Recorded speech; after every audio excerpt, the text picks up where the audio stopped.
What other bass fishing has been going this week? The one, the only, the great Alan. A lot better. I love a little shot, just a little ripple on the water. We'll tell you how to catch more fish and the right way to get on the fish. We'll tell you what's biting and where they're biting. So listen in, because that's where the fish are. Call the show anytime at 866-801-0940. Share your tips and tricks with us. Now let's bait the hook, toss out the lines, and see what's biting on the Nautical Ventures Weekly Fisherman Show, driven by Buddy Davis Boats. Here's fishing guru Eric Brandon, along with Sun Sentinel outdoor writer Steve Waters. Nautical Ventures Weekly Fisherman Show, driven by Buddy Davis Boats on a chilly Saturday morning. Steve Waters, 54 degrees, and I'm freezing, baby. Cold, man. Cold, dude. Hey, that'd make a great turkey call, what you just did. Oh, yeah. Think they'd be flocking in? They like that. Do they really? Never hunted for a turkey before, but I'm certainly a turkey myself. Yeah, see, you can do that. You can roll your R's. I can't do it. Yeah, man. It's called a purr. So you're imitating a hen. So just imagine gobblers coming in. Wow. You do that. I'd make a Studley gobbler, huh? He's very happy to come meet you. So you've been covering a lot of golf this week for the Sun Sentinel. Yes. I was at the PGA Merchandise Show up in Orlando. Pretty frigid up there early in the week. Then it was wet, like down here. Right. And then next week at the PGA Champions Tour Allianz Championship in Boca Raton, the old course of Broken Sound. So no chance to get wet offshore. You had to go out there and cover some golf on the links. Well, actually, I had the coolest experience. I went bass fishing on a golf course in Orlando. I can see that. Yeah, there's lots of lakes and stuff on golf courses. Yeah. Yeah, I went with Captain Mark Benson. He said, all my life I've been trying to sneak onto golf courses to fish. Now I get paid to take people fishing on golf courses. How cool is that? How life works out. Did you catch fish? Yeah. So, coming off a cold front, it was not red hot. The water was really cold. But we did catch a couple of really nice bass. So, these fish don't get messed with. Right. So, a lot of fun. There'll be a story in the Sun Sentinel coming up soon. Coming up soon to a paper near you. That's it. You got it. My man's on line number one, Steve Waters. You know how Bouncer is with the cold weather. Bouncer Smith, the legendary Captain Bouncer Smith. If it gets below 80, he's wearing like a Chewbacca suit. You know what I mean? At least a windbreaker. It's something like that. So who knows what he's wearing this morning? I have no clue. Let's find out here. Captain Bouncer, good morning, my brother. How are you? So this morning I'm going to wear I don't know what you call it, but it's like a light sweater. And then I'm going to wear a thermal jacket with a hood, and then I've got this heavy-duty jacket that's insulated with another hood, and maybe put on some gloves and 4 pairs of socks, and then a couple of pocket warmers, and I should be in good shape. And that's just to go to Dunkin' Donuts to get the coffee. No, I'm going fishing for change today. I haven't gone fishing in days. Oh, wow. Good for you. I was out on Monday, and we had real good fishing. We had a guy who loves to shark fish, but first we had to catch shark bait, so we went live baiting on a wreck in 120 feet of water, and we caught a kingfish, an amberjack, and a big bonita. And then we heard there were some dolphin out deeper, so we went out deeper and caught a fair amount of dolphin just drifting with live baits, and we caught some small sharks. And then we went back to the wreck where we caught all the bait, because it was a spot that we've known there's been some bull sharks and some Goliath groupers. So we dropped the whole amberjack down there, and we caught a 400 or 500 pound bull shark. Ooh. And then we went back out deeper because the wind came out of the east, and we were going to make a drift. And we went out to a couple hundred feet of water, and we caught a 300 or 400 pound hammerhead shark. So we really had a neat day of fishing, and we caught a couple more dolphins scattered around in there too. So it was a really neat day. And the next day, we just had a half a day with a mother and daughter, and they wanted to target tunas. And trolling, we caught, 8 or 9 dolphin and 5 or 6 skipped little tunnies. And a lot of little tunnies were the small ones where the meat's real light colored, which make great sashimi. So the girls had a ball and caught some good eating fish, and caught one big bonita, which is a great fighter, and one of their dolphin was, 9 or 10 pounds. So and made out for a couple great days of fishing. Then it blew 40 knots, and I got a cold, and we missed out on a few days of fishing. But we're booked up pretty solid now. One thing I did want to touch on this week, they're having meetings all throughout the next month in Dade and Monroe County. I think there's still some in Broward County for ourfloridareefs.org/events. And they're having public meetings talking about what needs to be done to preserve our live reefs in South Florida. And they'd love to have you come and learn about the reefs. You may be in favor or opposed to their proposals, but they'd like you to know about the reefs so you have an educated opinion. But if you can make it to one of the meetings, like I'm going to FIU on the 18th of February, but if you go on ourfloridareefs.org/events, you can learn about these different events and where they're going to be held. There's going to be one at University of Miami. There's one at FIU in North Dade. They're down in the Keys, and they're in Fort Lauderdale. And they'd love to have you there so they can explain to you what really goes on with the Florida Reef. So put that on your calendar if you can. And besides that, we have a great weekend of fishing forecast. They're having a sailfish tournament in Miami. The high boats yesterday had 6 fish, but there were several boats that didn't catch a fish, so it wasn't the best of sail fishing, but it was this weekend. It's supposed to be great weather, and we should have a lot of fun with some scattered dolphin. There's been more kingfish. There's been some shrimp runs. There's been some tarpon on the beach. A lot going on for fishing this weekend. Bouncer, how about the sailfish action? I was thinking that big full moon plus the cool weather cooling down and wind's blowing the right way. What's the word on sailfishing out there? Well, they have this tournament going on here in Miami, and they were not impressed with the numbers. I mean, there were some boats that had 4 and 5 fish, but there were 8 boats that didn't catch a sailfish, so it was not off the chain great. It seems like there's been more sailfish up in Broward and Palm Beach County than anywhere else. And by the way, they had the first ever I've heard of in the Atlantic. They caught an albino sailfish in Isla Morada this week. Snow white with some blue shading on the fins. It was they've caught some in Costa Rica before. That's the first one I've ever heard of in the Atlantic Ocean, though. So I never heard of an albino sailfish ever, Steve. Red hot. I've seen photos of them. Have you? Yeah, I don't know exactly where they were caught. Albino sailfish, all white. They're wearing sunblock. Yeah. So, all right, so Bouncer, so before you go, man, tell these guys in 1 minute or so what their best shot at catching a big, nice fish today would be. I would think that your best shot offshore in the daytime would be either trolling for dolphin, a little bit, not way offshore, but a little offshore, and you get a chance for a tuna, or live baiting on the edge. Like I say, there have been some dolphin available for that. There's been some kingfish and a few sailfish, so that's always a good program. But if you really want to catch a big fish this time of year and you're not worried about dinner, get yourself some live shrimp, go out, haul over a government cut, and fish from late afternoon to early evening with live shrimp drifting along the beaches, and catch yourself a 100-pound tarpon. They can't take them out of the water, but they sure fight great, and it takes no effort to catch one, so give it a try. I love fishing with shrimp, Steve Waters. Everything bites a shrimp, you know? That's right. I mean, throw it down, That's everything, for sure. it's a shrimp. Yeah, I had a friend who used to call it the ultimate fish finder. Yeah, that's for darn sure, right? Throw a shrimp down and a fish finds you, man. That's it. For sure. And like you say, everything eats them. I mean, kingfish, dolphin, you name it.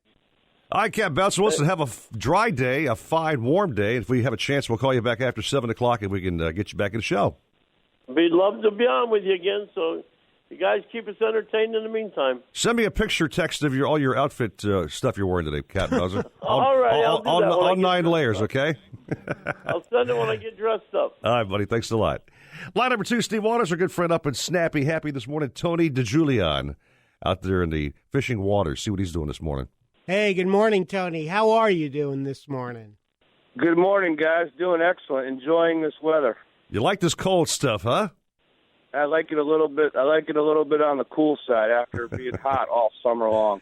Man, in August, I thought it would never end, Steve Waters, so I'm actually going to enjoy and embrace this cool weather. Okay. Well, it was you guys go ahead and It was a rough enjoy summer, it. man, I'll tell you. I'm going to drink my coffee You do and snuggle down. All right. Tony, so what's been happening on the fish scene this week for you?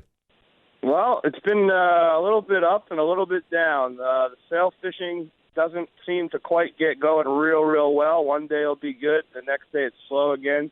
We had a couple days with 2 or 3 fish. Earlier in the week we had a couple guys out from the Toronto Maple Leafs who were in town to play the Panthers and got them out and got them a couple sails.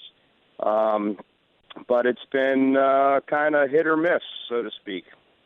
Really? So are they able to fish without it being ice fishing? It was funny because one of the guys was in Minnesota. One of the guy's fathers a week ago, he was fishing on the ice in 12 below zero for wow, for some kind of beast that lives down there in the cold. Yeah, they catch bluegills and walleyes. I mean, a good day they're catching walleyes, but mainly perch and bluegills. I've tried that ice fishing, Tony.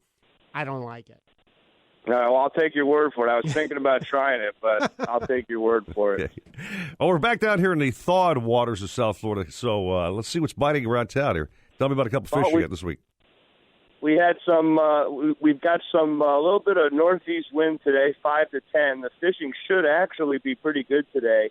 For some sailfish should be moving through. Hopefully, there's a big tournament going on. It's day 2 of the Sailfish 400 down there in Miami, so hopefully they have a little better today. Then we're going to get some southeast winds supposedly during the week, and maybe we'll have some mahi and some kings. Maybe there's been a few cobia around as well. Some of my friends have been catching cobia on some of the wrecks, bump trolling live baits around the wrecks. And then we haven't had a chance in a while, but Sunday and Monday looks really good for anybody that wants to maybe get out daytime sword fishing. We haven't had a lot of real calm weather, but Sunday and Monday may be good for that. So that's something to keep in mind. Right. So you're watching those wind reports pretty closely for that. Now, Tony, last week you gave us an excellent dissertation on the best reels and to use for offshore fishing and the right line to use. You don't want to use too heavy a line. Wait, stop for a second. You can't use big fat words like dissertation at this time of the morning. Sorry. Can we make it more like layman's terms, please? You talked real good about what kind of reels you need. You're talking real good about them reels there last weekend there, Tony. So Eric and I were thinking it'd be cool if you could maybe talk about hooks, because one thing I've seen, like I go to fishing piers and stuff, and there's always like a mom and her kid, and the kid's got like a 12-0 hook. Yeah, right. trying to catch grunts. And like, ma'am, that's not going to work. Well, hooks can be confusing because there's lots of hook companies and there's hundreds of different styles and sizes and types of hooks. And you're right. Most people, when they make a mistake, they tend to, same with the line, they go a little bit too big on the hook. For around here, we're using mainly circle hooks. If I put a live bait in the water in South Florida, I'm with the Bouncer Smith School of Fishing, and I will only use circle hooks. Okay. Circle hooks, there's several good ones. I use an Eagle Claw 2004 ELM in a 6.0 or 7.0 size. Eagle Claw makes a higher-end, expensive circle hook called a trocar hook. A lot of the tournament crowd likes that hook. Then I use a Mustad Ultra Point. That's also I use in a 6.0 or 7.0. And maybe from time to time, if I'm using a bigger bait like a Blue Runner or a larger goggle, I'll maybe go up to an 8.0 in that Mustad Ultra Point. And then there are other good hook companies like Owner, but those hooks get to be very, very expensive. And with that Eagle Claw 2009 ELM and that Mustad Ultra Point, you really can't go wrong. J-hooks, I'm only using J-hooks in lures, and when I'm fishing planers for wahoo and kingfish, I'll use double hooks in my ballyhoos, and I'll use a double hook strip bait. When I use those hooks, I'm using, mainly for out front here, I'm using a Mustad 3407. And one of the big things that people always are asking about is how do they get two hooks to snap together? And a lot of guys will open the eye of one of the hooks, put the other hook in through the eye, and then close the eye back down. And I don't like to do that because that hook is a little bit of a weaker hook. Sure. So one thing to keep in mind is to use that Mustad 3407, you can take a 5.0 and put it in front of a 6.0, a 6.0 put it in front of a 7.0, and so forth. And those hooks will kind of snap together perfectly. so they can't come undone, and you won't break anything. That's a great tip. And Tony, we got to run, but we can continue the talk on hooks, and we're gonna have Tom Green on later from Custom Rod and Reel talking about snook fishing. He can definitely get you the right hooks if you go to his shop. And next Saturday, he can do a dissertation about guys like me who fish about how to remove hooks out of your hand. That'd be a whole show right there for me, okay? Well, we can do that. I've done a few of those. And Tom Green is absolutely one of the greatest guys in our industry, so we'll definitely learn a lot hearing from him. All right, Tony, we'll hook him up today, my friend. Thanks for checking in. Have a fine weekend and stay warm, okay? All right, gentlemen. Enjoy your coffee. We'll see you next week. Thank you, Tony. Thank you very much. We have a pot of coffee brewing, do we not, Steve Waters? We do. With that Dunkin' Donut roast. I can smell it from here, man. Yeah. Let's take a little break, grab some coffee, come back with more Captains right here on Nautical Ventures Weekly Fisherman, driven by Buddy Davis Boats on 940 Winds, Miami Sports. Shut off that engine. You're listening to the Nautical Ventures Weekly Fisherman Show with Eric Brandon and Steve Waters. Anything you need to know about fishing or boats, call 866-801-0940. They've got everything you need. You're going to need a bigger boat. Now, back to the Nautical Ventures Weekly Fisherman Show, driven by Buddy Davis Boats. 619, welcome back to the Nautical Ventures Weekly Fisherman, driven by our friends at Buddy Davis Boats. Boy, Buddy Davis Boats. What a fine ride that is, buddy boy. Yeah, if you were out no this pun intended, week, buddy. If you were out this week, you needed one. A little choppy, but today's going to be beautiful. Like northeast winds, 5 to 10. It doesn't get better than that. Want to get a up-to-date fishing forecast? Sure. Let's check this out. Right, here we go. Here's the marine forecast. Small craft exercise caution. Threat of rip currents at the beach. Seas of 4 to 8 feet. Biscayne Bay with a live Where the heck is that? Is that the perfect storm forecast? That's a guy that I'm not really fond of on TV. I won't name his name, but that's his gloom and doom forecast. That's like all last week. Remember, we were saying you got to just look at the weather yourself. Look at the weather. Because we had those strong west winds. Yeah. And it was beautiful on the reef. And they on TV were saying the total opposite, as they normally do. Yeah. Stay home and watch our channel. Yeah, go down to the storm shelter, hide, and grab all your MREs. Skip Dana on line number 1. Steve Waters out of Hillsboro. All right, so Skip was on the phone. His phone just dropped off. Yeah, I used to have a phone like that. Okay. So again, the forecast, real forecast. Give us the real deal, Mr. Meteorologist. Okay, so give me the real deal, man. Beautiful northeast winds, 5 to 10 knots. So that's perfect for sail fishing. I mean, the hardcore sailfish guys would probably like a little more wind. Right. They might have to have a helium balloon to keep the kite up. Gotcha. But so you should have dolphin, sailfish. Skip will tell us when we get him back that the snapper bite's been pretty good. And it should be just a lovely day. Seas, I'm going to say 1 to 2 feet. He just said 4 to 6. Yeah, he was bad and mad. Oh, God. Hey, I feel sorry for the guys. Actually, it's kind of a fun day, but the extreme kayak guys are out today with Joe Hector. Perfect day for them. Off of that's Pompano. right. Yeah, the it's today. Sailfish Smackdown. It's today. Those guys are out there, probably all bundled up and wrapped up, but a little chilly out there for those dudes. We'll talk to Joe in a little bit about the tournament today. Yeah, but, as they pedal their Hobies out there, they'll be nice and warm. Yeah. And what a great day for a kayak tournament. Joe Absolutely. could not have timed it any better. Guy runs a fantastic tournament. One of the best organizers of anything I've ever seen in my life. Yeah, he's he amazing. does. We got Jason Sullivan holding on line number 1 because Skip skipped off. Skipped off. Skipped off. Jason Sullivan, good morning, my friend. How are you? Good morning, guys. How's it going? A little chilly, man. How you like this cold snap? You like this stuff, or you prefer warm weather? No, I'm a warm weather guy. I'm a Floridian, so I don't like anything cold. Yeah, so you're down in Everglades Holiday Park. Everglades National Park. Sorry. Yeah, and it seems like it's about 10 degrees colder than anywhere else. Oh, really? Okay. Well, how's the cold water affect those snook, redfish, tarpon that you like to catch down there? Well, if the cold weather really affects the tarpon, if that water temp drops, under 70, 71, they kind of shoot offshore, and there's not a whole lot of tarpon around. Redfish and snook, you just got to kind of fish a little bit deeper water and slow your presentations around. There's just, from all the rain, from the wet winter we've had, there's so much water in the park. So, I know, Eric, you can relate to this. We're kind of dolphin fishing, kind of running and gunning, and hitting as many spots possible, to be successful. Mm-hmm. Yeah, just so how do you do that? You go to a spot where are you checking water temperature, or just make a few casts and see what bites? Well, we'll kind of hit a spot for a few minutes, and if there's some birds and some bait that will kind of work, we'll spend a little bit more time and work the area.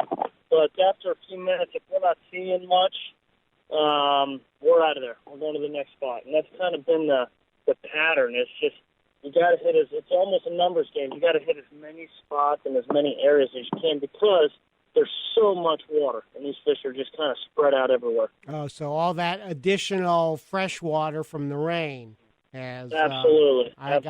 Just kind of this time of year, it's obviously the national park this time of year is bone dry, but you'll drive through the park at the entrance, and the water looks like it's at a summer level, from all the rain. Yeah, that rain has definitely had an effect. We're going to have Tom Green on in a little while, and he's going to tell us how it's totally changed the snook fishing along the Atlantic coast, for when the season there opens on Monday. But I was wondering, so we've had some cold weather, and 6 years ago, of course, we had the coldest weather ever, and some massive fish die-offs. So it's not that bad, right? You're not seeing any fish floating. No. I think that water, when we had that fish kill in 2010, that water was in the 50s, low 50s, high 40s. And I think if it sustains that for a week or 2 weeks, then you're going to start seeing, some of that like we had in 2010.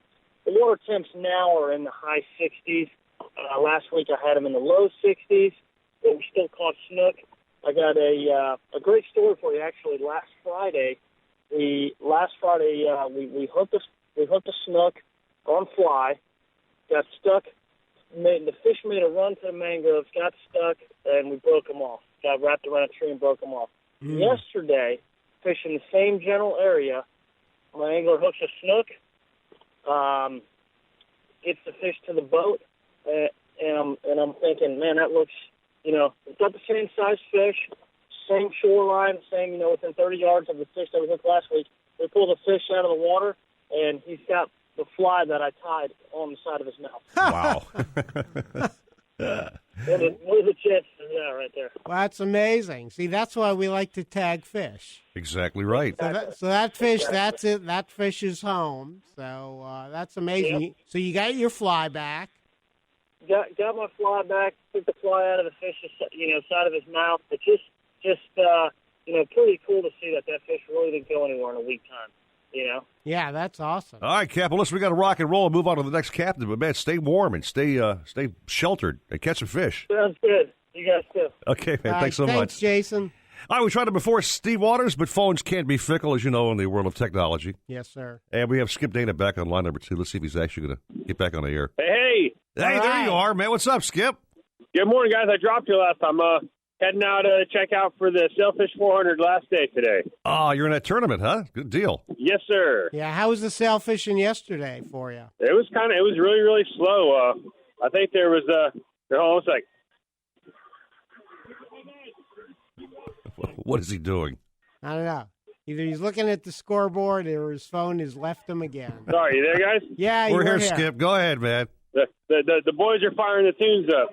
Oh, okay. So anyway, how's the forecast for today? How are things looking? Today, the wind died out late yesterday afternoon, and right now it feels like it's blowing about north, about maybe 5 to 10. So, there was a handful of fish caught. I think for the 47-boat fleet, there was 55 fish caught or something like that. So, we're hoping that it's a little better today. We never saw a fish yesterday. We caught a handful of dolphin. We actually hooked a bluefin tuna. Whoa. But other than that, no sailfish for us. Okay, so you got to make every bite count today. Yeah, everybody's got to count, and I think top boat's sitting at 6. It goes 6 fish, 5 fish, 4 fish.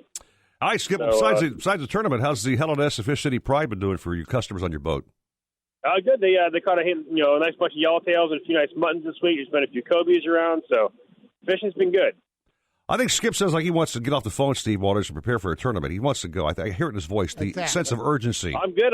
I'm just idling down Intercoastal right now. Okay. All right, Skip. How's the bait situation offshore these days? Plentiful, or you have to go buy it, or what? What's the deal? No, we caught our own bait. We caught a bunch of goggle eyes. We caught a bunch of herring that we had penned up for, a few weeks ahead of time. Okay. But the herring have been really thick down here. It's a bent range marker. There's some herring up in Hollover Inlet. So bait's been pretty good. All right, Steve Waters, bait's good. Get offshore. Don't mess with the sailfish guys. They have a tournament. Leave those guys alone, okay? Stay away. Way away. Well, Skip, you did tell me Thursday that dolphin fishing has been good all week. Yes, dolphin fishing's been good all week. The charter boats that have been getting offshore have been catching a lot of dolphin. And I think if we were dolphin fishing yesterday, we could have filled the boat with them, but we kept trying to get away from them. Right. You're after sailfish. You have no need for dolphins. I wonder, Steve Waters, our kayak guys in that tournament with Joe Hector, which will be off the shore, not too far from Skip Dana. I wonder what their best shot of a fish would be. I mean, it's a sailfish tournament today, so I'm thinking sailfish or maybe a mahi or two for those guys. Yeah, I think they'll do great. They'll catch some fish there. Yeah. I heard the conditions were nice up there off Hillsborough yesterday. But there was almost no sailfish seen. A lot of dolphin, but no sailfish. Yeah, well, there are tournaments today, so... I gotcha. So they got good conditions for it. Good conditions. All they need to do is hang out by the Helen-S or the Fish City Pride. That's where the fish will be. Yeah, stay warm. That's for sure. There you go. And pedal out there. Hey, Skip, have a great day, man. Hope you take this tournament, win that sucker, will you? We're going to try. All right, thanks, Skip. Yep, good luck. All right, have a great day, guys. You too, man. Steve Waters, I have the pleasure every single day of working at Nautical Ventures in Dania Beach. I have a chance to go... just look at all the toys in the store every day and walk around. It's just a fun place to be. Yeah, I love that brand new building, all the cool stuff in there, a million kayaks, paddle boards. And then I walk out of the lot, toys. And I look out of the lot and I see these centuries all lined up, the 22, 23, the 29, the 30 Express. And I had a customer come in this week, Steve Waters, and he wanted that 29-footer. He had to have it. Okay. And I was more than glad to show it to him, take him for a little demo ride, and actually hook him up with some great financing. That boat it's 29 feet, but I swear, if you think you're on like a 31-footer, it shows so big. It's just a big-looking boat. Yeah, I think I was on that boat at the Fort Lauderdale Boat Show. Oh, yeah. Back in November. Absolutely. And that's what I said to your buddy Scott. What a big boat for the size. So much stuff on that boat. Port and starboard insulated fish boxes with diaphragm pumps. You've got console seating. What I like about this boat is for the lady in your life who may not want to fish, go to the bow. You've got all this great plush seating. And right there's a center table on this boat. It's kind of a plexiglass thing. And you got drink holders there, so you can go up there and sun yourself and put your cocktail in that little table up front. So you got the guys in the back, hardcore fishing, the lovely wife up there sunning herself, just enjoying life. Nice smooth ride, big deep V, and a dry riding boat, dude. I like that. You like that? I like that. Catch a tuna, fillet it. Serve your lady some fresh sashimi. Yes, welcome to the front to serve some fresh sashimi, darling. Would you like to have a bite of fish? Yes. Get the wasabi and soy sauce ready to go. We're painting that picture, man. Come by and check these bad boys out at 50 South Bryan Road, Dania Beach. By the way, also talking about Nautical Ventures, the north location, North Palm, has got demo day today going on. So go up there and try out a kayak or an SUP or take a tender up for a ride or a boat, whatever else. So check our good friends out at North Palm, and we'll hook you up with a great new boat. Yeah, Nautical Ventures is going to be all over the place. We'll talk about this more. Week and next. We have, all over the place is right, man. Yeah. At the chili cook-off tomorrow as well. So we'll talk about that and more. Take a little break. More coffee here. It's the Nautical Ventures Weekly Fisherman Show, driven by Buddy Davis Boats on 940 Winds. Miami Sports. And every type of... Supposedly, Cousteau and his cronies invented the idea of putting walkie-talkies into the helmet. We made ours with a special rabbit ear on the top so we could pipe in some music. Let's hear those fish and reels sing. Now back to more fish talk on the Nautical Ventures Weekly Fisherman Show, driven by Buddy Davis Boats, with Eric Brandon and Steve Waters. As the son of a sailor. I got to stop singing on the show. I know. I'll stop singing, Steve. Hey, I think you have a lovely voice. Oh, thank you very much. Welcome back to our show. It's our third week on 940 Winds Miami Sports. I love coming to this place every weekend. Awesome. What an amazing building. I know. William's waiting for us at the door each morning, smiling face. Yeah, we got Mike over here behind the panel running the show. Just great folks here. Jerry Hester and the whole crew here, man. Just treat us right. Yeah, everybody. I've met all my heroes here. Paul Castronovo and young man. Ron. Defo. The whole crew, man. Yeah, I mean, Jimmy Cephalo hangs out sometimes. It's awesome. It's a great place to be.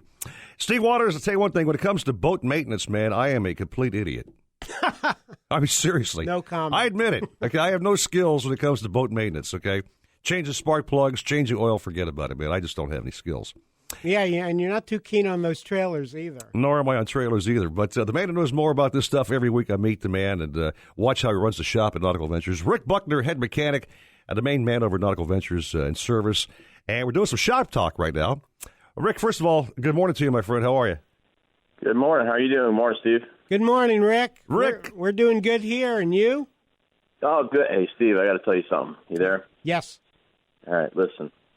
I got a 17-foot action craft, all right? I already stepped up to the plate and I got my boat. He still hasn't gotten his 23 Century yet, so I don't know what the deal is here. You know, Rick, I worked on them all day last Saturday. I heard that. I know about it. Rick. I got my what? When I get my pay raise, I'll buy one, okay, dude? Okay. Wait a minute. You got to sell some boats. You got to. We got to put you out on the street with a sign and do the flipping sign like the T-Mobile. You know? We'll set you up by 95, you know. Say, hey, come get a boat. You got to catch up with us. You know, this clown gets funnier every week, Steve Waters. You see how he's starting to loosen up a little bit? I know. Yeah, okay. Rick is a natural for radio. Well, listen, after listening to the show, people fishing tuna, swordfish. And today we're talking about bottom paint, scraping, and painting barnacles. I mean, how does that sound? Yeah, I think bottom painting is kind of a mystery to most folks, Rick Buckner, because a lot of guys don't know why they have to have it or how they should apply it, whatever else. But first of all, let me ask you this about bottom painting. Why are we bottom painting boats to begin with?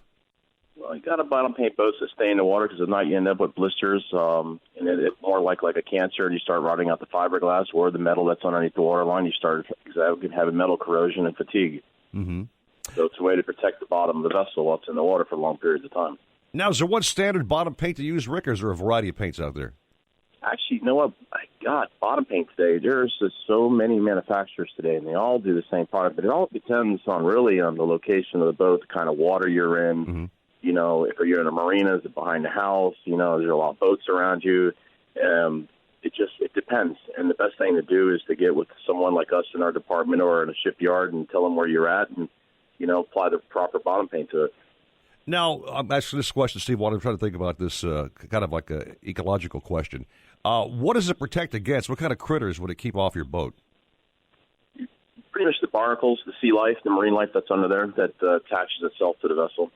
Okay, because I've seen some boats come in Steve Waters where they say that the bottom paint was new, and the boat gets brought to the yard, and it's got barnacles galore, and it's just eaten alive. Here it goes back to, remember that sea ray that came in that's being shipped out, and the drives are about rotted off of it, and it looked like a reef that's been under the boat for 6 years? Do I ever, yeah. The out drives are completely eaten up, yeah.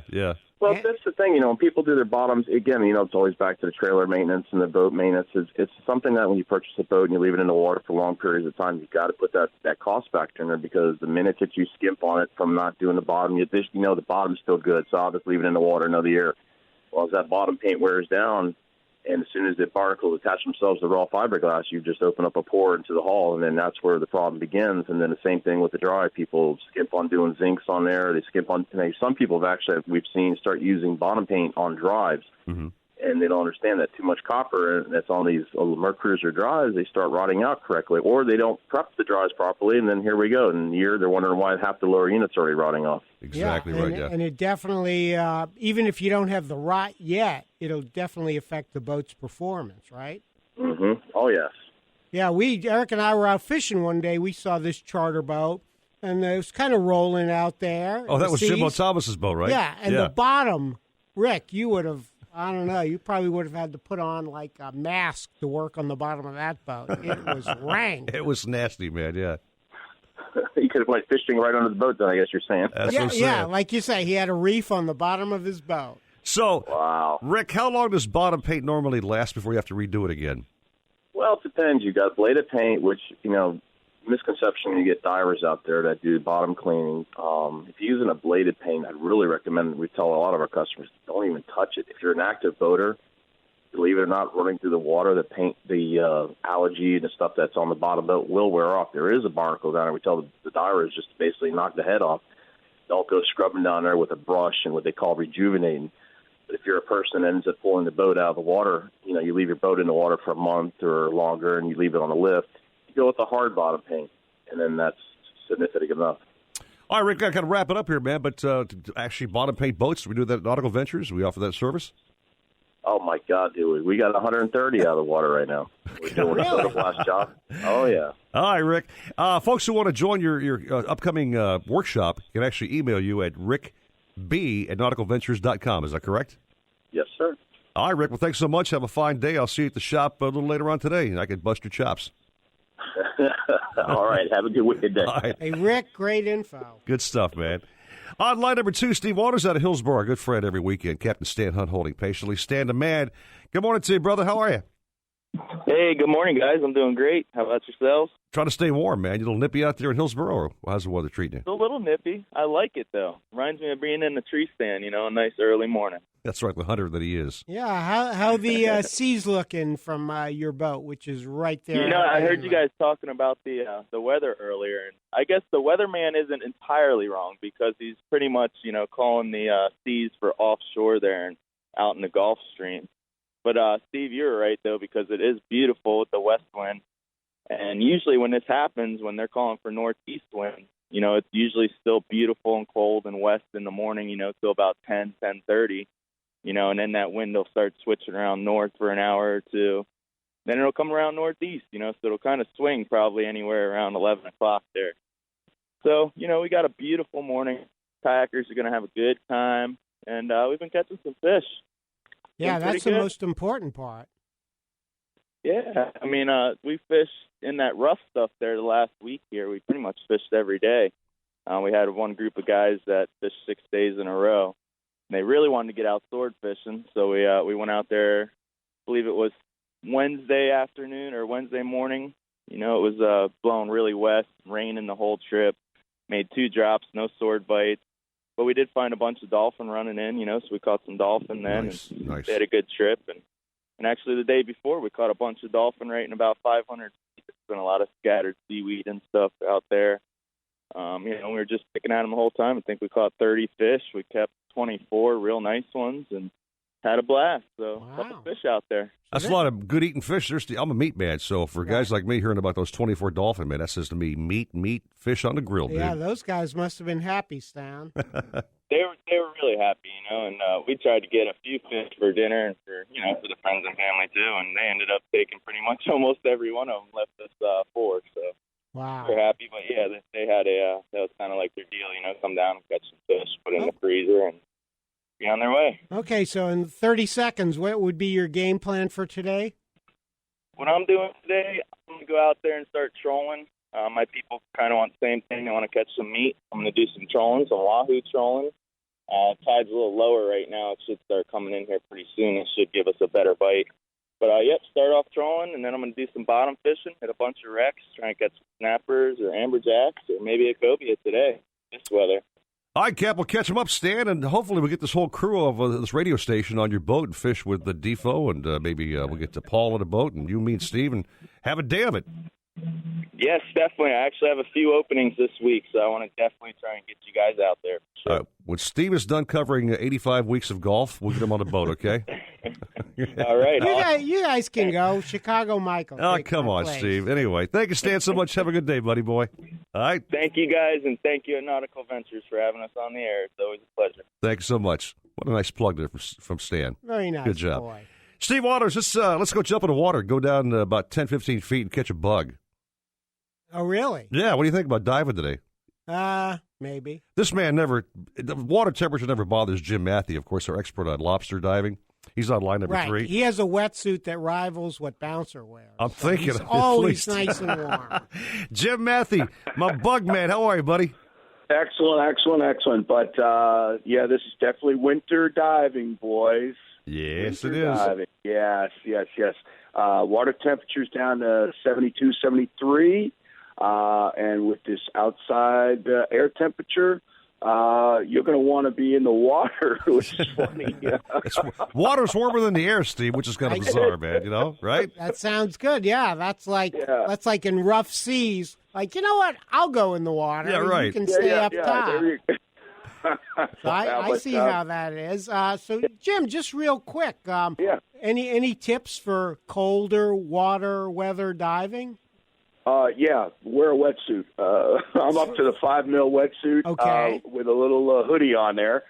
you got to add a few more pounds to for the buoyancy stuff. But other than that, the only challenge that we've had, typically, this is the dry season, typically, right? Right. In the winter time, so usually the visibility is a little better. Now it's a little opposite. We've had so much rain, and why it's so cold that freshwater stuff's been just dumping out there in the ocean. So kind of a crud line at the top. Once you get underneath, though, it's not bad. The normal 30, 40-foot visibility with a gentle north current.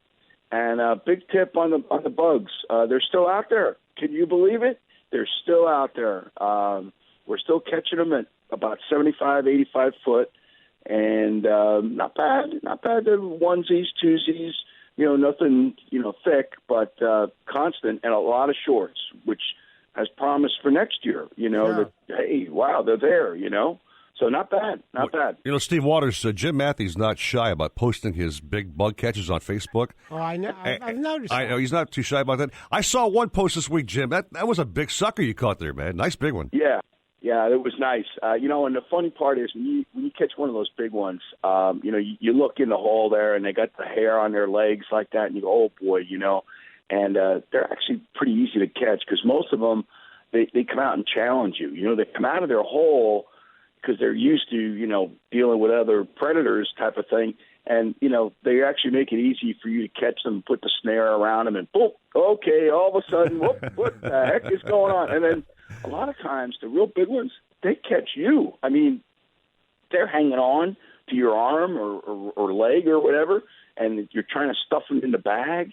So it's kind of fun. It's comical, but it's enjoyable, and you get a big one like that, it's enjoyable. It really, really is. So good time. That's what it's all about. We did try to do some spearfishing too. Of course, can't do any grouper, but the cobia, we're starting to see some of those. Shot one a couple weeks ago. Big amberjack last week. Still a couple hogs hanging around. Some muttons are hanging around. So yeah, it's been kind of fishy. It's been pretty good. All right, Jim, we got to take a little break here, buddy boy. But once again, thanks for that stash of lobsters you brought by 2 weeks ago. I'm still enjoying the bad boys. And stay warm in the water. We'll talk next weekend with you, okay? We'll do. All right. Thanks, Eric. I see Waters, more coffee, man. That coffee's calling my name, dude. Delicious. I love it. It is so I think delicious. There's some left. I think there is, too. Hurry. It is 6:49 at 9:40 Wins Miami Sports. Be right back to you.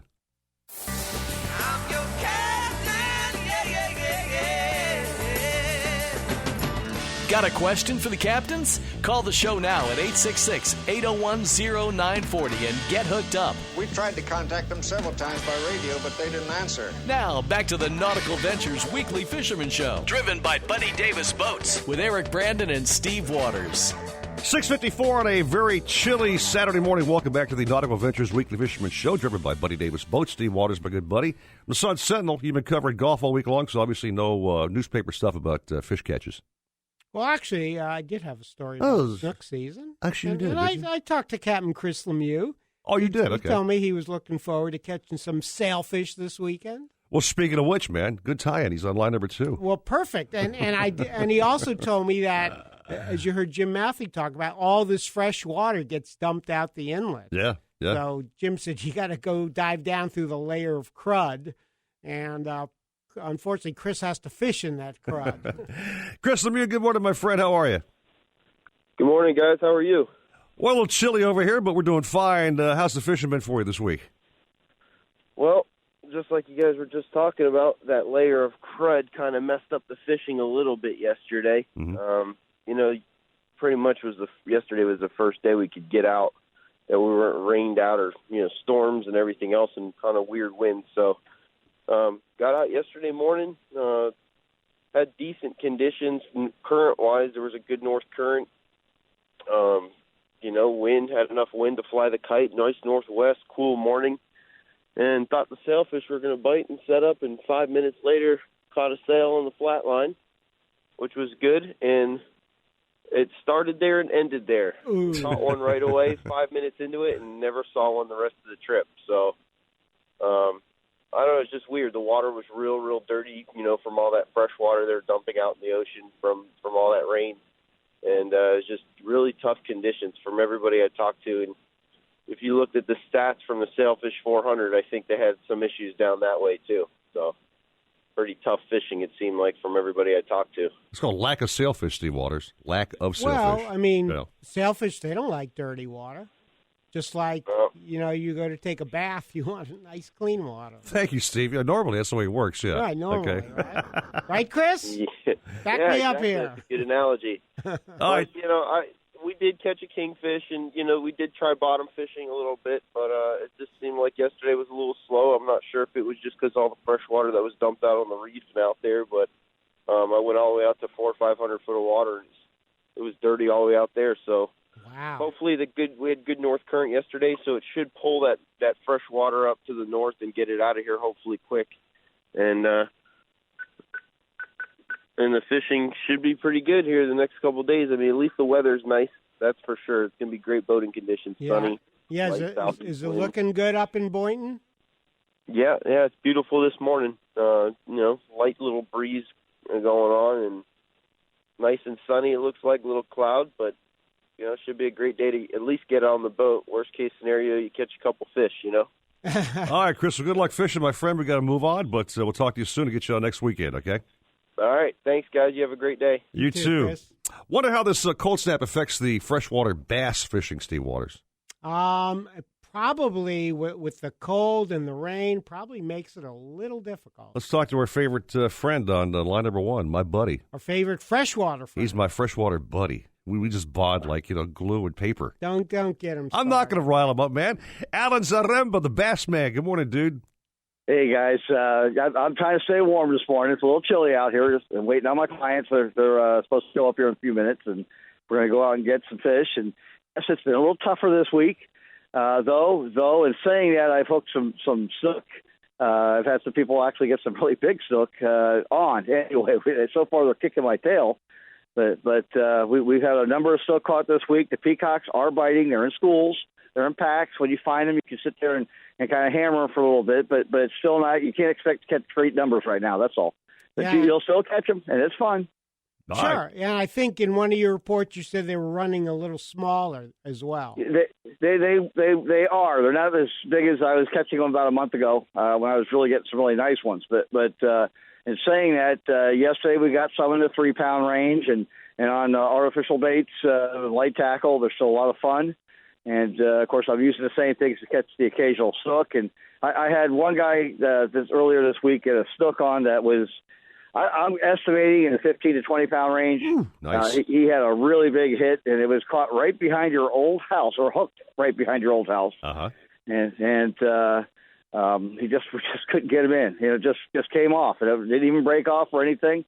The fish was out in the open water, and it was kind of disappointing to see it get off. And now I only have a story, no pictures.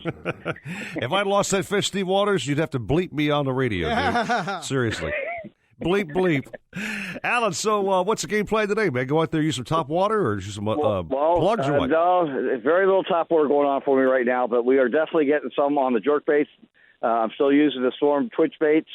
I find them to be a really good bait. You can use it a number of ways, and then if I have to, I can troll with them as well, and they hold up well, and they're getting some good fish this past week. Considering it's not what it was a month ago, I have to go with the ups and downs, and it's even the down is still up. That's the way I look at it, so not bad. Yeah, I had a question for you, Alan. These snook, are you catching them in purely freshwater canals, or yes? Yes. Okay. Purely freshwater. They do get up in here. I believe they get landlocked. They really can't get out at that point, but they're beautiful fish, and when you get that occasional really big one on. There was 3 of us on the boat, and the one guy's partner, and that big one came up out of the water. Both our jaws dropped. The other guy dropped his rod right there on the spot. He couldn't believe how big the fish was in a freshwater canal, But you never know what's going to bite in these canals. We also caught some clown knifefish this week too. So and that was in North Miami, not up in Lake Ida. So I've been getting them down here. Actually, for the last few years, I've been catching them, but I am noticing a few more. I see them rolling and stuff like that. So another exotic species in the bunch that we can go catch. All right, see, we'll just have a fine day. Stay warm, my friend. We'll talk next weekend, all right? Okay, have a good one now, guys. You too, man. Thank you very much. Steve Waters, I'm all about convenience, my friend. I really am. I have apps on my phone. I can actually order food off my phone, delivered to my house. That's why you're wearing sweatpants? Exactly.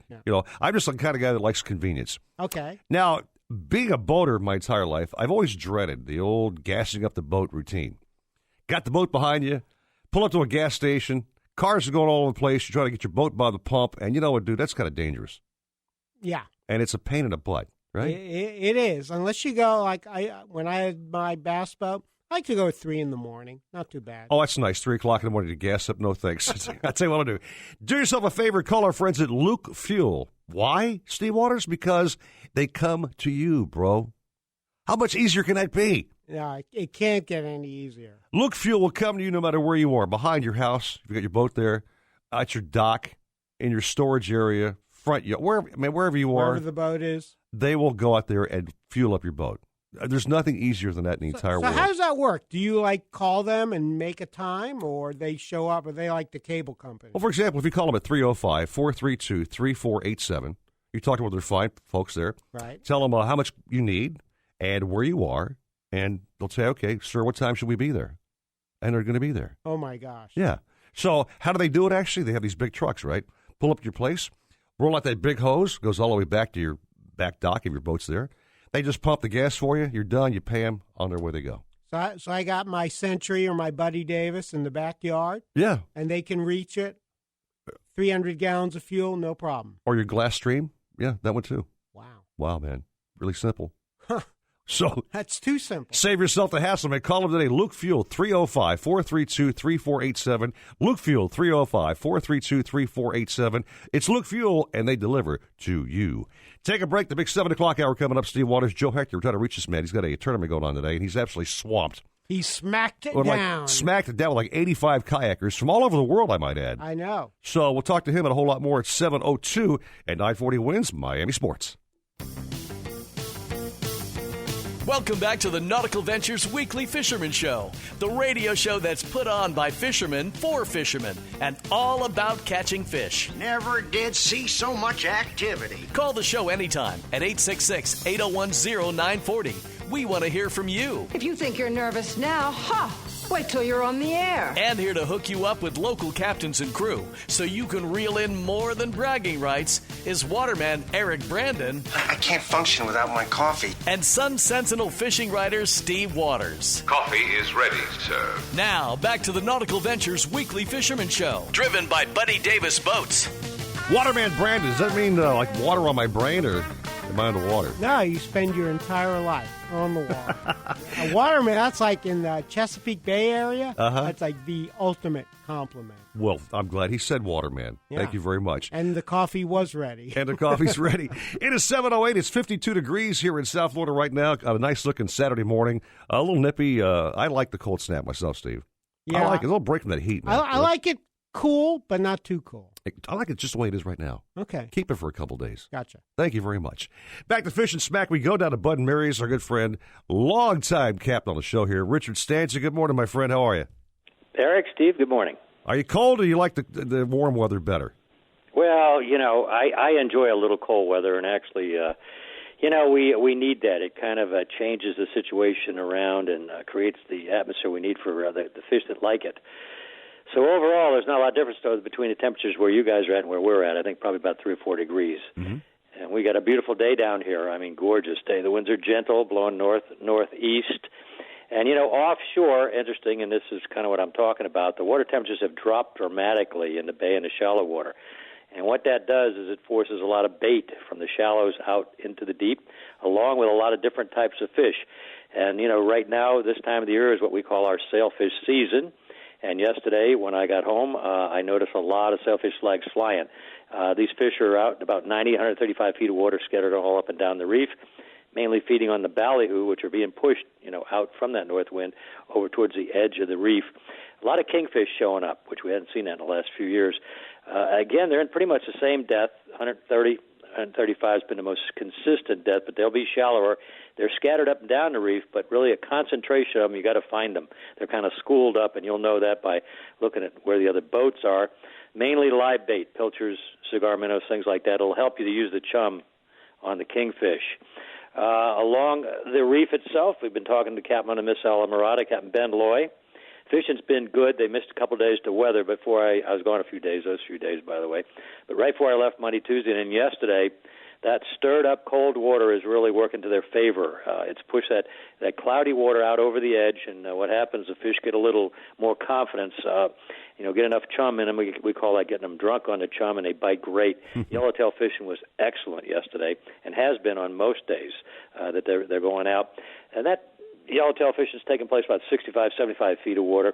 They're also catching quite a few muttons, a lot on the smaller side, so they're releasing those. There's a size limit on the muttons.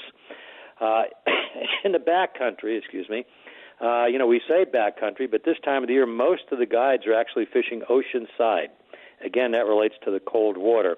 And they're fishing what we call the patches in Hawks Channel. These are coral patches, and usually in around 12 to 15 feet of water. It is a little cold for the shallow water patches in close, but the ones that are out in about 15 to 18 feet, which is a mile and a half, 2 miles off the beach, they're really, really catching fish real well there. A lot of mutton snappers, usually a lot of juveniles, though, so again, you got to throw a few back. A lot of mangroves, porgies, hogfish, cirro mackerels, a lot of small groupers. Again, size limits, so you got to watch those. But they're really bending the rods good. People having a lot of fun. The key out there is the live shrimp. That's the best bait for you. You don't always need chum out there. Matter of fact, a lot of time the chum will attract fish you don't want. In the back, further back, the water is really cold in the bay. A lot of guys are mackerel fishing. It was real good Monday and Tuesday back there. I didn't get a report yesterday. And that's taking place about 5 miles west of Sprigger Bank. Again, take the chum back there. Use the live shrimp, the jigs. They'll bite just about anything. But fishing was good. Boats reporting anywhere from a dozen to 2 dozen fish, a lot of them a nice size. The only report I've got in the backcountry is from my son, Captain Rick Stanzik. We're talking Flamingo into the west of there. Didn't have any snook yesterday, but he did real well on black drums, which are a good fighting fish, release fish, and a lot of sheep's head mixed in. However, I'm sure those snook are going to make an appearance. As he said yesterday, the water was a bit stirred up, a bit cold. It's going to moderate a little as the week pushes on, so I think you'll see that backcountry light up again. But overall, really good conditions, real good time to be down here fishing in these winter conditions. Say, Richard, I would think with these winter conditions, the sea trout bite would be pretty good in Florida Bay. Well, that's true, Steve. The sea trout, over these last few years, it was funny because, they had a tremendous comeback. Yes. They were victimized by the netting years ago. And, 4 or 5 years ago, the sea trout fishing here was as good as you could imagine. It was not uncommon to see guys catching 50, 70, 80, 100 fish a day back there, of all varieties and all sizes and all areas. But there's been a real slowdown in them. But there had been some reports about a month ago, especially in the Conkey Channel areas and areas like that, excuse me, that the fishing had picked up again real good. So we're hoping for that. This is a good time of year and a good condition, but it does relate also to what I said. When that water gets stirred up too bad by those northwest and north winds, those areas that are off the beach, so to speak, in the back do get real muddy. But they're going to settle down quick because when the water gets cold, the sediment does drop out of it. So I think you're right. I think this is a real good day, and it should be all weekend, to look for the sea trout. Take the popping corks, the live shrimp, and the jigs with the shrimp on them, and I think you're going to see them. Richard, fine report, man. Backcountry, offshore, inshore, near shore, around the shores. Every body of water. That's why they call Islamorada the sport fishing capital of the world. There aren't any places I can think of, where you can catch just about every fish that swims in this hemisphere. And Islamorada is that one place. You got Florida Bay, you got the Everglades back there, you got the western portions of the Gulf of Mexico, You got the reef, the Atlantic Ocean, you got the whole thing here. And, you just got to know the conditions and know the time of the year, and that includes a lot of things, and you can pretty well have a good day down here. Why does beer always taste better in the Keys, Steve? Huh? Doesn't a cold beer always taste better in the Keys, right? I guess. I mean, to me it does, It always tastes good to me. I'm sorry. All right. There is one little thing. Let me get it in there. I know you guys are probably pressed for time, but my son, Captain Nick Stanzik, will be down here today with Captain George Proveromo, a dear friend, a good guy. That's right. They're going to be at the Coral Shores High School, and they're doing a seminar. So, if you're coming down, and I think there'll probably be room and openings, and you really want to learn a little bit about fishing in the Florida Keys, that's going to be a good place to do it. So that's at Coral Shores High School. I don't know. I think it starts at 10 o'clock this morning or something like that. Yeah, great seminar George does for sure. Actually. Yeah. Is it great. now? Okay. All right, Richard. Well, thanks so much. Have a fine day. We'll talk next weekend. Okay, guys. Thanks so much for calling me and letting me put the word out on the fabulous Florida Keys fishing scene. You got it, dude. Steve Waters, I work at a place called Nautical Ventures Marine in Dania Beach, and I love what I do. I know you do. I'm a customer service boat salesman representative, helping out my clients. Yeah, I've never seen you so happy. Actually. I'm a happy guy, man. I love this new change in my life, you know. Did 32 years of radio. I said, you know what, enough of that stuff. I'm ready. I'm doing radio now, but this is a fishing show. I'm ready to sell some boats, okay? I go to work every day with a great attitude, great guys I work with. I mean, when you're selling boats like Century, Buddy Davis, Glasstream, Action Crafts out there. We've got tenders, Novaranias out there. We've got SUPs, kayaks. I mean, how can I have a bad day, dude? I know. It's incredible. It's really incredible. And again, this weekend, if you go to our North Palm location, it's demo day, dude, the very first one. Okay. Tell me about that, because I've heard about the facility up there. It's right on the water. Right on the water. They do. They have like the toy store downstairs. Yes, they do. And then they have storage. They do maintenance. All kinds of stuff. All kinds of stuff. Same stuff we do in Dania Beach, you do at North Palm. Great guys up there, Ray and the crew. Go up there and check them out today. Now, we are very busy with activities around the Nautical Ventures, okay? Yes. For example, I think tomorrow something called a chili cook-off will be going on. Oh, okay, I've heard of that. That annual Kiss Country Chili Cook-Off. Okay. 20,000 people out there. It's Pembroke Pines. CB Smith Park. Okay. Got our lines out there. We got a big area for the display to be around. All of our guys will be out there helping you out to find the right boat for you. Oh, okay. So you're at the cook-off. You can check out all the Nautical Ventures boats. Grab yourself a beer, walk over to the display over there, talk to one of our fellows. We'll hook you right up there with a boat. Don't get chili on the boats, though. No chili on the boats, nor beer. Thank you very, very much. All right, so coming up also, we're at the upcoming Miami International Boat Show, which will come up in February, the Valentine's weekend. Right? That's right. And Yachts Miami Beach, I know you're going to have all the tenders there. Tenders will be out there. Because all those big boats need tenders. I'm looking forward to the Miami show because we're moving that thing to Key Biscayne, which is kind of a new venue. Right, the Miami Marine Stadium. Where I used to watch boat races back as a kid. Right. That place is a blast. I think it's going to be a great show. I do too, man. Get over the causeway and go check out our boats. We'll have Century boats out there. We'll have our Buddy Davis boats out there as well.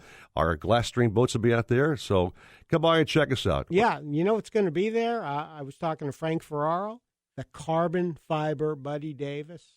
I can't wait. Yeah, man. Take that for a test drive. How about that, bad boy? Find out all of our activities, where we're going to be anytime, nauticalventures.com. Great website, nauticalventures.com. Take a break. We got more captains coming up, 7:17 at 940 wins. Miami Sports.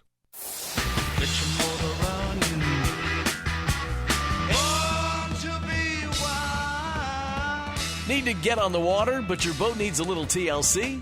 Then tune into our Shop Talk segment with Nautical Ventures Chief Mechanic Rick Buckner. Email Rick your questions in advance at rickb@nauticalventures.com, and we'll answer them live on the air. Now back to the Nautical Ventures Weekly Fisherman Show, driven by Buddy Davis Boats, with Eric Brandon and Steve Waters. You just make yourself right at home and stay as long as you want to. All those Joe Johnston creations right there called Rejoiners. He's quite the witty guy, is he not? He's brilliant. I like that. He's brilliant. 7:22. Welcome back to the Nautical Ventures Weekly Fisherman, driven by Buddy Davis Boats. Eric Brandon, Steve Waters, and the fabulous Mr. Mike behind the glass there running the whole show. 53 degrees on a chilly Saturday morning, Steve Waters. I did ask Bouncer to send me a picture text of him bundled up, and he sent me one off the dock. Yes. He's got like 9 jackets on. 9 jackets? Yeah. Wow. He's definitely not a fan of cold weather. So, special guest. We talked about always having a special guest every weekend. We have a special guest on line number 1. Well known to every fisherman, I do believe, in South Florida. Is he not? He is. Bring the man on, please. Tom Green from Custom Rod and Reel in Lighthouse Point. Tom's been fishing for and catching snook for more than 50 years. Wow. And I didn't even know he was that old. But he told me the other day, more than 50 years.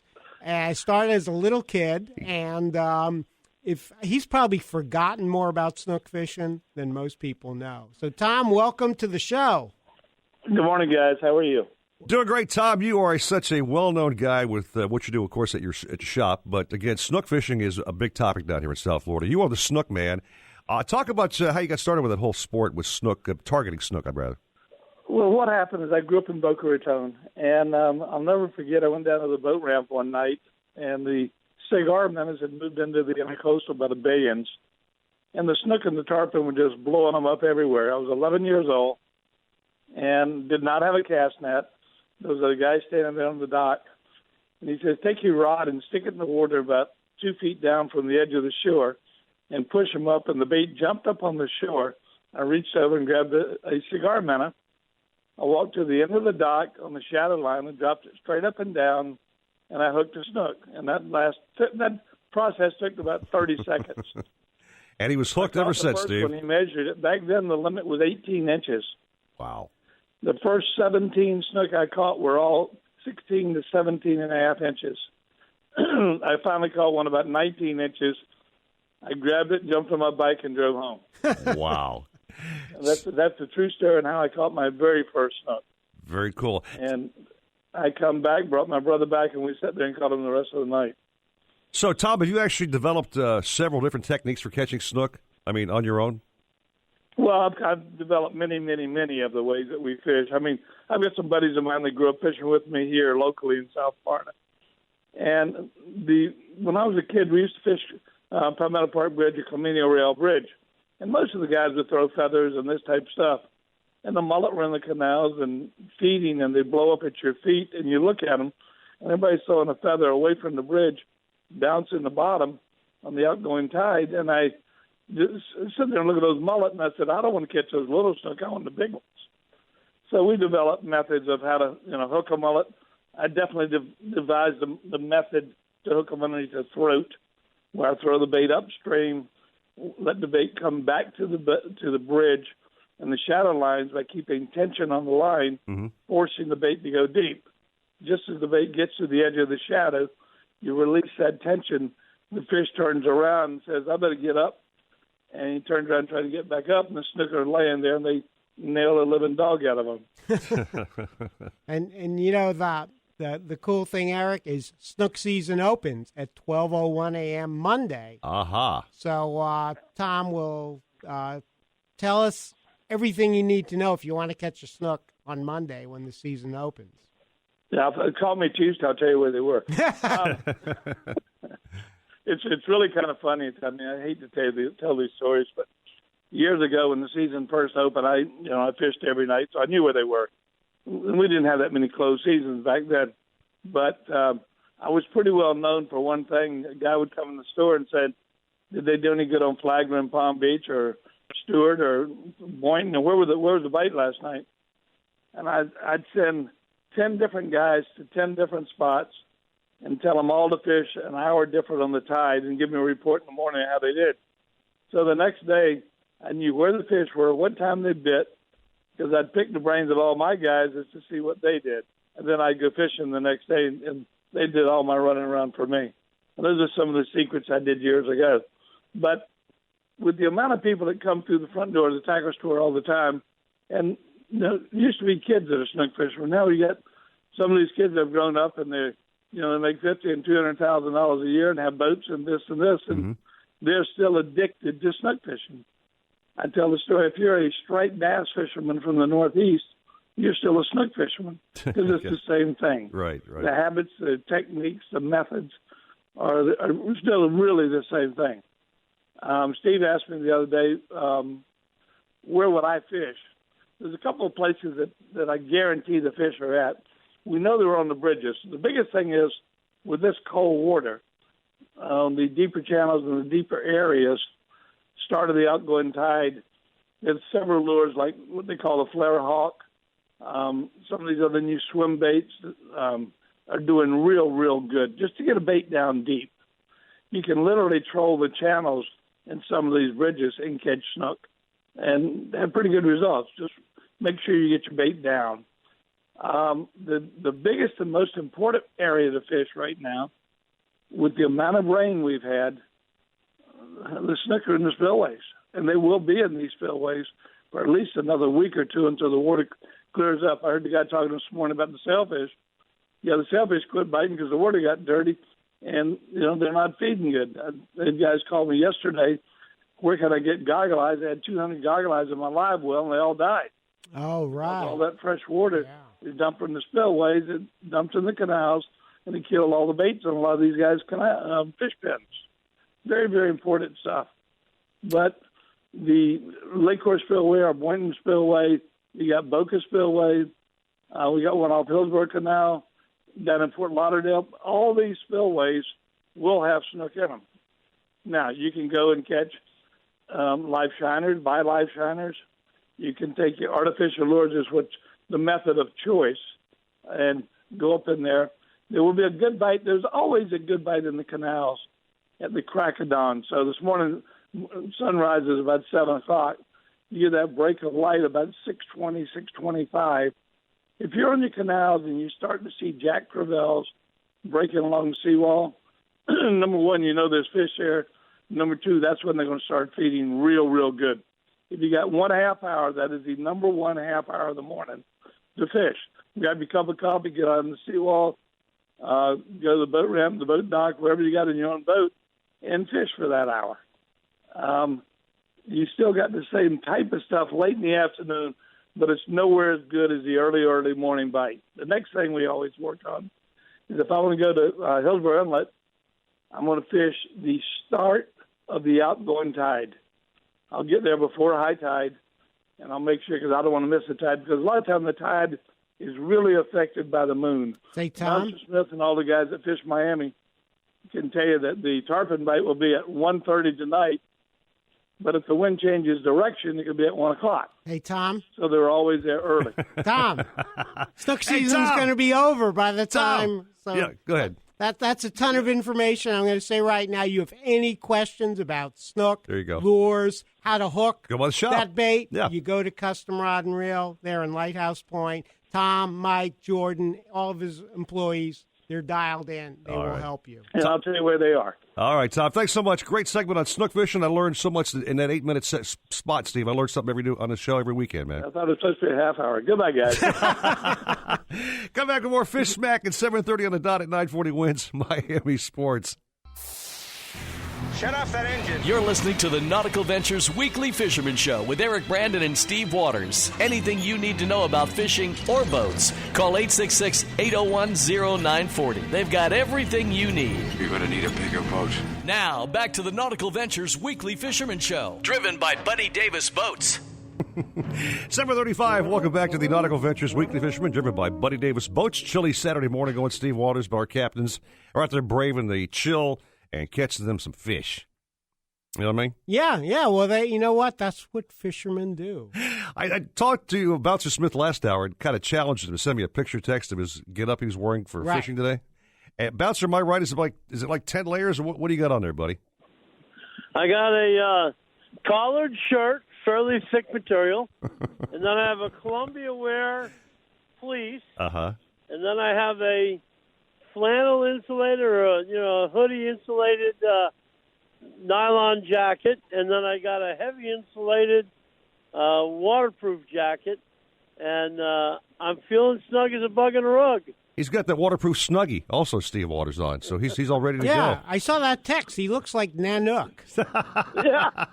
Hey, I'm comfortable. All right. And I'll tell you what, it's a beautiful morning. There's some high, thin clouds.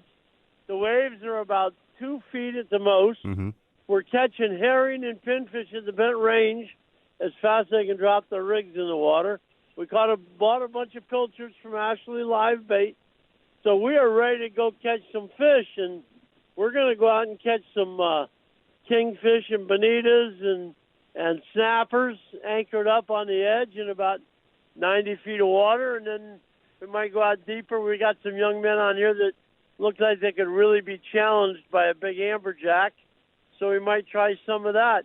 And while I got you on the phone, I want to remind everybody that on Monday night, there's a mutton snapper meeting in Port Everglades discussing future regulations for mutton snappers and hogfish. Mm-hmm.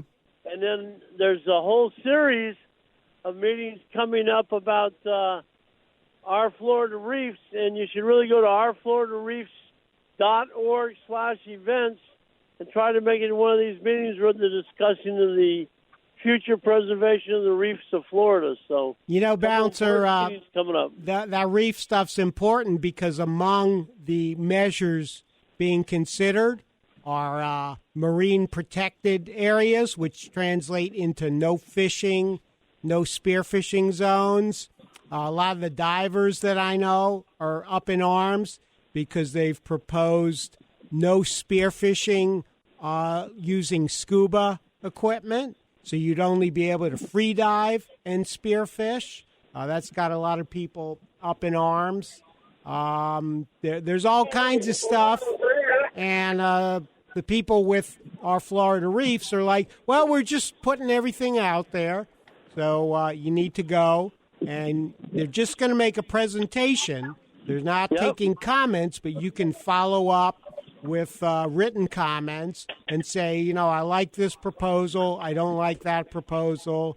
And definitely this is a situation where divers and fishermen need to speak up. But those aren't until the middle of February. That mutton snapper one, that's coming up. I think if you go to myfwc.com, you can find the info on that for that Monday meeting. Yeah, that's somewhere in Port Everglades, from what I understand. It's a hotel affiliated with Port Everglades, but yep. All right, Cap, we got to rock and roll, man, but go out there, catch them up, and please do yourself a favor and stay warm, buddy boy. You betcha. I'm snug as can be. So awesome. All right, thank you so much. This man, we were supposed to have him on last hour, but he's got a big tournament going on this weekend, Steve Waters. We got him on the phone right now.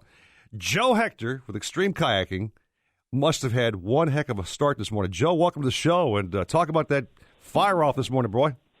Hey, guys, how's it going? It's awesome, man. We had 87 registered anglers for the Sailfish Smackdown. Wow. Which is the biggest we've ever had for this tournament. And it's awesome, man. They just did the shoot-off, and now we're heading out on the Hell boat, following all the guys out to go offshore. Yeah, man, you could not have picked a better day for a kayak sailfish tournament, I don't think. Whew, we got lucky. That weather's great. So we got some, hopefully, we'll kill it with the sailfish, and it'll be awesome. So we're really excited. Now, Joe, you've got anglers from around the world in this tournament, don't you? Yeah, we got anglers from South Africa, Puerto Rico, and from all over the country. We actually have over 20 guys from Texas. So it's definitely an international tournament now. So and the last two winners have been from out of state. So well, I know the first SmackDown, I think first and second place were from Oklahoma, right? That's right. Yeah. Yeah, that's crazy, but it just goes to show you, Eric, you go out in your Hobie Outback. Yep. You bring a few live pilchards with you, a fishing rod, and fish on, buddy. And that's it. And, it's having those out-of-towners win it from Oklahoma that first year, that really showed everyone around the world that you could just come here to Pompano Beach and get in a Hobie and win this sucker.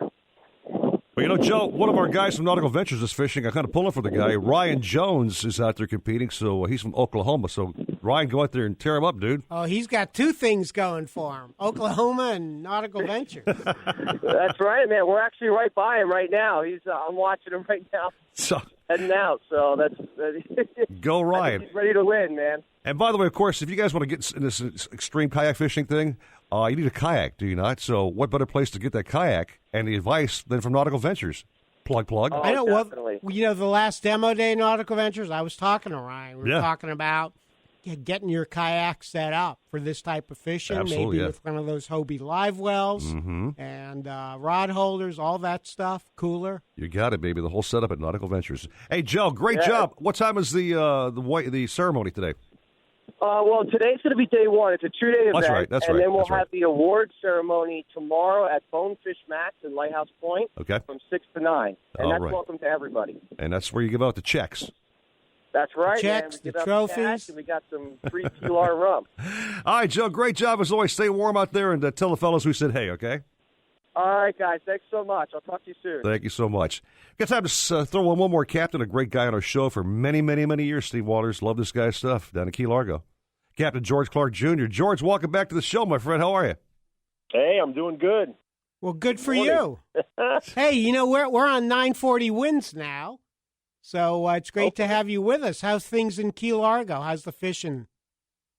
Fishing's been good. The only problem I've had here recently is just weather related. It's been changing so much, and I'm sure everybody that you have on here has been discussing the crazy weather that we've been having, and it just makes it more of a challenge. But we've been getting out, and I've been doing a lot of reef fishing because this is the time of year that we go out there and target the hogfish, and we target the mutton snappers, and we've got the Cero mackerel showing up now, and you're trying to entertain somebody and keep them busy. That's a great way to do it. I mean, just really good quality fish right now, and just about everything you catch, you can eat. We caught some really nice gray snappers a couple days ago when we were out there fishing these little rock piles. So, I mean, that's been really, really good. Doing a little bit of, inshore stuff, little backcountry stuff, and I've only been offshore a little bit here recently, and that wasn't great, but it was okay enough to get the job done, catching some blackfins and king mackerel are showing up a little bit, and there's a few sails around. But that reef fishing, man, it's been the bread and butter. It's been, just too good. So we've been enjoying that quite a bit. Well, George, let me give you some props. I caught you on TV on NBC Sports recently with George Poveromo's World of Saltwater Fishing, and you showed George where the fish are in Key Largo, bro. Great show. Yeah, that was a cool show because we did a few different things, and I got to show him some areas in Key Largo and open his eyes a little bit. He was surprised, and that turned out really good. We were happy with that one. Not to mention the fact he's got the Hollywood look, Steve Waters. He put George on the TV. He's got that Hollywood style going. Yeah. Well, I am doing TV shows. I'm doing reeling in the Keys here in the Florida Keys, right. And that's been really good because we've been able to get out with a lot of different captains down here in the Keys and kind of highlight them and let people get to know them a little bit. So you can tune into that. We're going to be on the Pursuit Channel here soon. Oh, great! In the next month or so, and then more people can see that, which is really cool. And today actually we've got the Stone Crab Festival going off. That's right, here yeah. in Key Largo Mm-hmm. and Rouse Marina, and I'm heading over there to do some fishing demonstrations and stuff like that. It's just an excuse for me to work my way into the Stone Crab Festival, and then I eat all day. Well, George, we've got to take a little break here, man, but have fun at the Stone Crab Festival. Have a great fishing demonstration. Thanks for checking in, and we'll talk to you next weekend, okay? You got it, guys. Have a great weekend, everybody. Don't forget your bib, George. Yeah, exactly. Okay. I won't, Steve. Bye-bye. All right. Thanks, man. Take care. Steve, on my bucket list, man, before I'm dead and gone, I got to have one of these boats. I got to have the cream of the cream of the crop. The top dog. The top dog. Buddy Davis boats, man. I mean, no other boat like that on the water today. I mean, just you look at a Buddy Davis and you go, what? Look at this amazing machine. I love that Carolina flare in a center console. I have been on Buddy Davis boats offshore, and I swear they are the driest riding boat, smoothest riding boat out there. I mean, made with that vacuum resin infusion, which makes that hull just so strong and so tough, but yet so smooth and soft in those big waves out there. The way it's laid out, the fit and finish is second to none. Tons of storage space, lots of seating, big live wells. I mean, there's nothing better on the water than a Buddy Davis boat, bar none. Remember that last time we went fishing? I went to my dentist afterward. He said, what the heck happened to you? I had so many teeth loose from that ride. Fillings came out of your head, right? Oh, man, he had a field day with me. You will never have that problem on a Buddy Davis boats. It is truly the top of the line, man. No doubt about that. We have those at Nautical Ventures, by the way. I'm kind of a fan of the 28-footer myself, so I can go out there and check them out, get a ride on a boat. Be glad to finance you and get you in a brand new Buddy for 2016. All right? That sounds great. It is 7:47 at 9:40 wins Miami Sports. Be right back at you. Supposedly, Cousteau and his cronies invented the idea of putting walkie-talkies into the helmet. We made ours with a special rabbit ear on the top so we could pipe in some music. Let's hear those fish and reels sing. Now back to more fish talk on the Nautical Ventures Weekly Fisherman Show. Driven by Buddy Davis Boats with Eric Brandon and Steve Waters. As the son of a sailor, I went out on the sea for adventure.